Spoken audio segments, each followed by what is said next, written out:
Mahabharata 5. Sri Krishna Arjuna Sambata. Sinabi ito ng Panginoon. Si Indra ay isinumpa ni Gautama sa pagkabulag dahil sa pang-iinsulto kay Alya. Dahil sa sumpa ni Viswamitra, nawala ang testicle ni Indra at nakatanggap ng testicle ng kambing. Nang lumaban ng mga Aswanas upang pigilan si Vajrayudha na magbayad ng kanyang bahagi. Naparalisan ni Maharishi Suvarshi ang kamay ni Indra. Galit na galit sa kabiguan ni Yajna, si Daksha ay nagsagawa ng mahigpit na penitensya at lumikha ng pangalawang mata sa noo ni Rudra. Tinangka ni Shukracharya na patayin si Rudra sa pamamagitan ng paghila sa kanyang buhok. Nahumantong sa kanya upang sirain ang trapere. Gayunpaman, naging asul ang kanyang leeg dahil sa isang ahas na lumabas sa lalamunan ni Rudra. Sa nakaraang buhay, pinagkalooban din siya ni Vishnu ng isang asul na leeg. Nang mag-ayuno si ang Iris Brihaspati sa panahon ni Amritipati, ang tubig na pinag-ayuno niya ay hindi malinis. Nagalit ang guro at sinabi, dahil hindi ko pinagsisihan at nalinis ang aking puso, ikaw ay nadungisan na. Mula ngayon, ikaw ay madudumihan ng isda, buwaya, pagong, at iba pang mga nilalang. Mula noon, ang lahat ng tubig ay napuno ng buhay sa tubig. Ang mga anak ni Devarta ay mga pari ng mga Diyos sa anyo ng Sansinukob. Ibinahagi niya ang mga bahagi ng mga Diyos ng direkta at hindi direkta sa mga demonyo. Sa pagkakataong ito, si Hiranyakashipu at ang iba pang mga demonyo ay lumapit kay Jagatmatasvasrupa at nagsabi, "Aking ginang. Ang iyong tatlong ulo na anak na si Devarta ay ang pari ng mga Diyos sa anyo ng Sansinukob. Siya ay namahaji ng direkta at hindi direkta. Bilang resulta, ang mga Diyos ay dumami, habang kami ay nabawasan. Ipatawag siya at dalhin siya." Minsan, nang dumating si Visvarupa kay Nanda, tinanong siya ng kanyang ina, "Anak, bakit ka nagsama-sama upang sirain ang grupo ng iyong ama? Huwag mong gawin iyon." Hindi niya pinansin ang kanyang ina at pumunta sa Hiranyakasipu. Ang anak ni Hiranyakasipu na si Vasishta ay isinumpa si Hiranyakasipu, "Kung pipili ka ng bagong asawa, hindi magiging matagumpay ang iyong sakripisyo. Papatayin ka ng mga bihirang hayop." Sinumpa siya ng lupa. Ang sinumpaang si Hiranyakasipu ay pinatay din. Si Visvarupa pagkatapos ay nagsagawa ng mahigpit na penitensya upang suportahan ang pamilya ng kanyang ina. Si Indra ay umupa ng mga nimpa upang pabyusan ang kanyang nasirang panunumpa. Nagalit ang 12 nymph nang makita siya at lumingon sa kanya. Nang malaman nila ang kanyang kapangyarihan, sinabi ng mga nimpa, "Saan tayo pupunta? Manatili sa akin, ikaw ay pinagpala." Sabi nila, "Ngayon tayo ay mga Diyos, at si Indra ang ating pagpapala.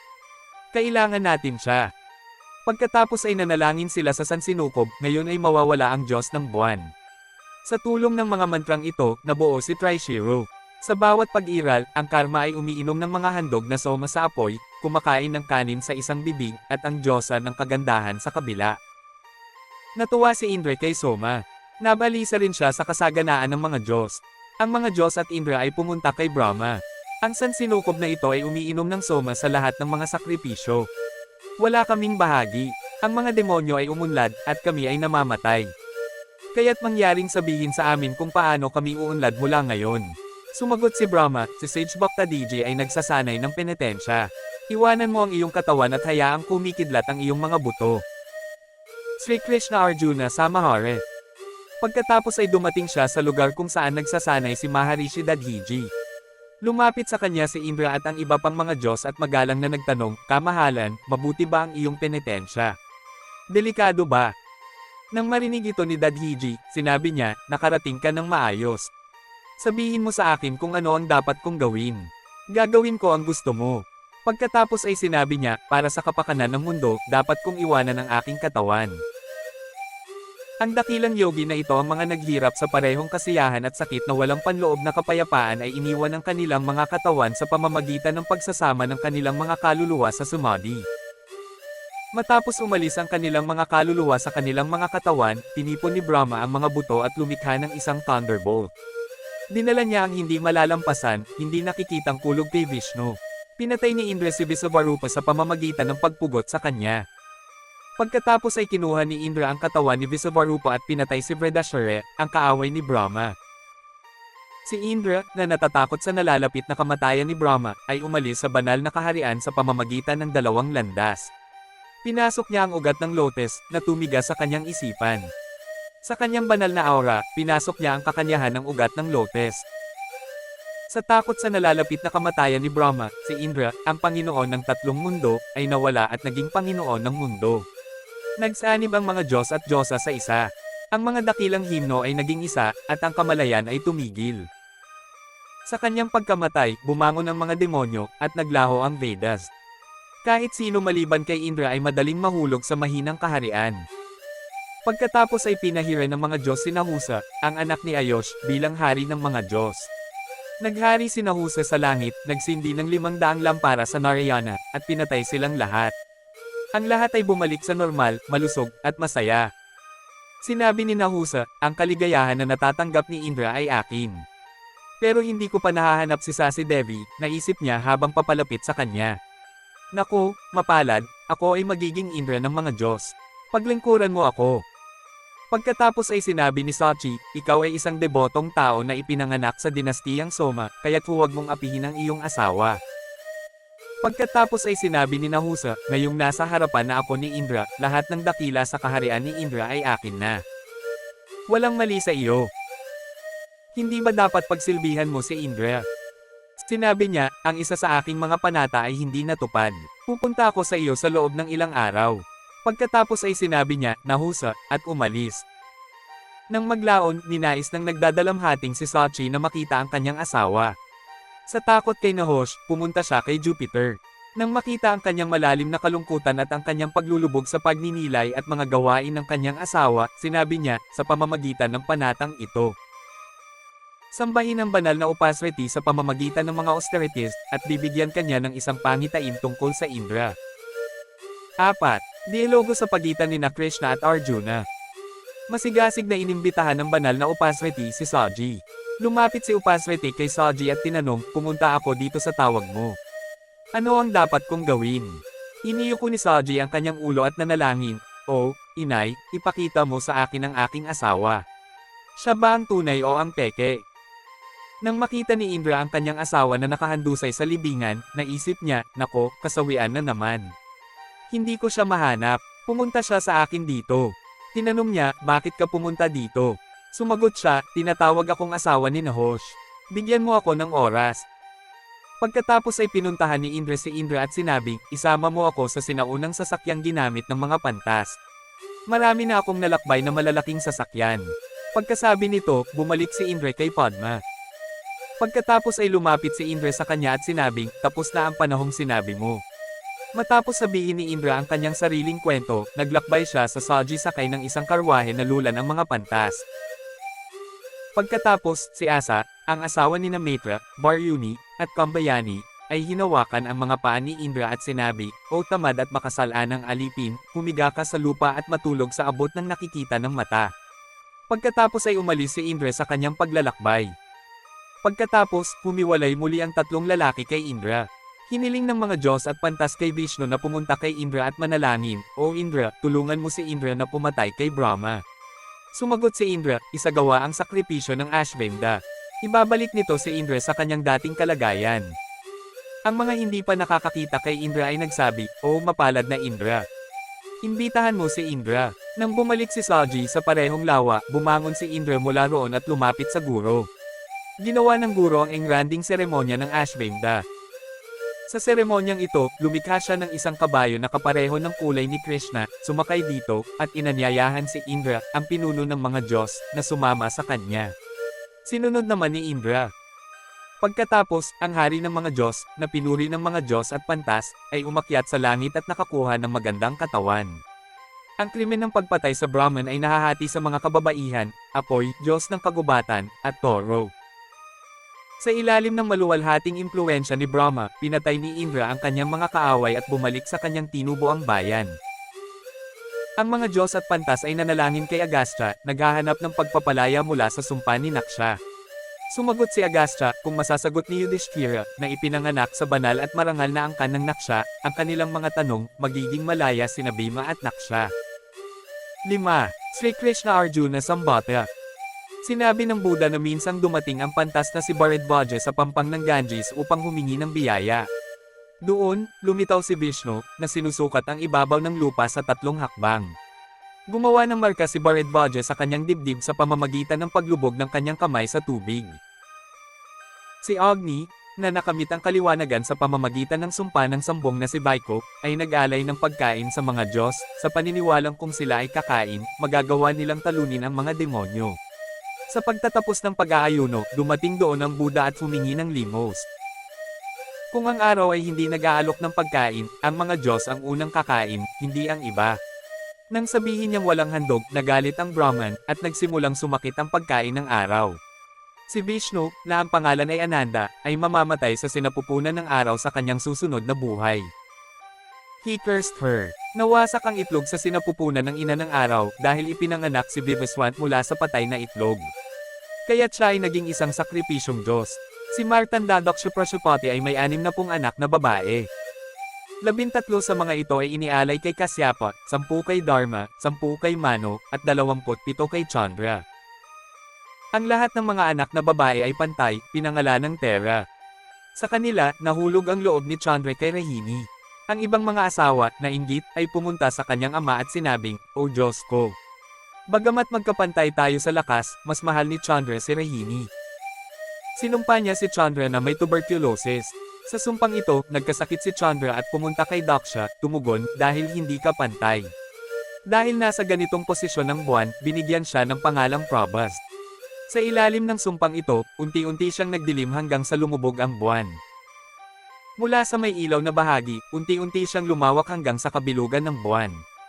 Ang kanyang katawan ay lumitaw bilang isang takip ng ulap, ang kanyang kulay ay kahawig ng isang ulap. Sa madilim na liwanag, ang mga track ng kuneho ay nakikita sa tuktok ng bundok. Sa hilagang silangang tuktok ng bundok Samero, isang pantas na nagngangalang Sukjaraso ang nagninilay-nilay. Habang siya ay nagmumuni-muni, isang banayad at mabangong simoy ng hangin ang dumampi sa kanyang katawan.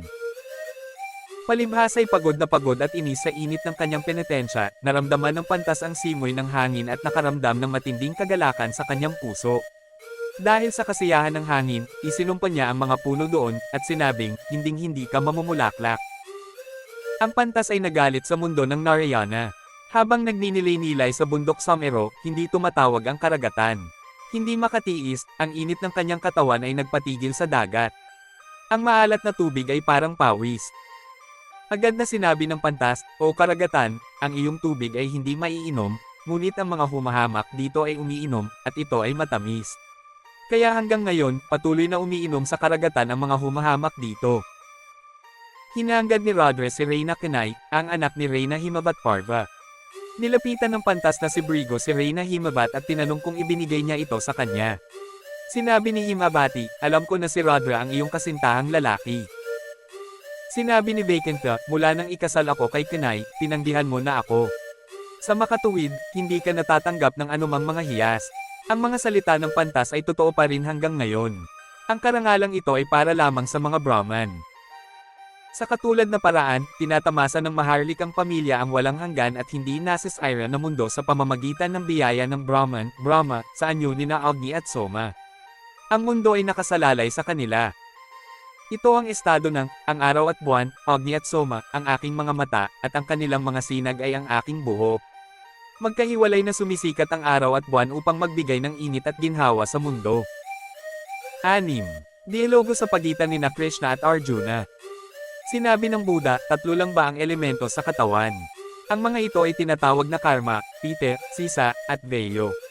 Ang 3 elementong ito ay lumikha ng unyon na ito na nagpapalamuti sa mga buhay na nilalang. Kung sila ay mawawasak, ang mga buhay na nilalang ay mawawasak din. Sa makatuwid, tinawag ako ng mga iskolar ng Ayurvedic na Tridente, o Bharata. Ang pinakaginagalang na relihiyon sa mundo ay tinatawag na Vrishva. Sa diksyonaryo ng Vedic, ito ay tinatawag na relihiyon ng baka. Sa makatuwid, alamin na ako ang pinakamahusay na baka. Ang Makata ay tumutukoy sa pinakamahusay na bulugan. Ang ibig sabihin ng relihiyon ay baka, kaya tinawag ako ni Kashyapa na Prajapati Vrishva. Walang anyo ang nakakaalam ng aking simula, gitna, o wakas. Sa makatuwid, ako, ang Panginoon ng mundo, ay tinatawag na hindi alam, hindi naa-access, at walang katapusan. O Dhananjaya, puro salita lang ang naririnig ko at naririnig ko sila. Hindi ako nakikinig sa kasamaan. Sa makatuwid, ako ay tinatawag na purong tagapakinig. Sa anyo ng isang bulugan na 35 metro kubiko, nilikha ko ang mundong ito at pinagkalooban ito ng kaligayahan. Sa makatuwid, mayroon lamang akong isang sungay. Katulad nito, sa anyo ng baboy ramo, mayroon akong 3 kamay at sikat ako sa aking 3 sungay. Ako si Prajapati, na ang mga mata ay tinawag na Virancha ni Kapila, ang nagbibigay ng buhay at lumikha ng lahat ng mundo. Ang mga Sankhya, ang mga nagtatag ng Dharma, ay nagsasabi na ako ay walang hanggan, puno ng kaalaman, tulad ng ako ay mula pa sa simula. Sa Vedas, tinawag akong Hiranyakarapaloka, at sinasamba ako ng mga yogi araw-araw. Sa makatuwid, sa lupa, ako ay tinatawag na Hiranyakarapaloka. Ako daw si Rigveda. Ang Rigveda ay binubuo ng 21,000 Rigvedas.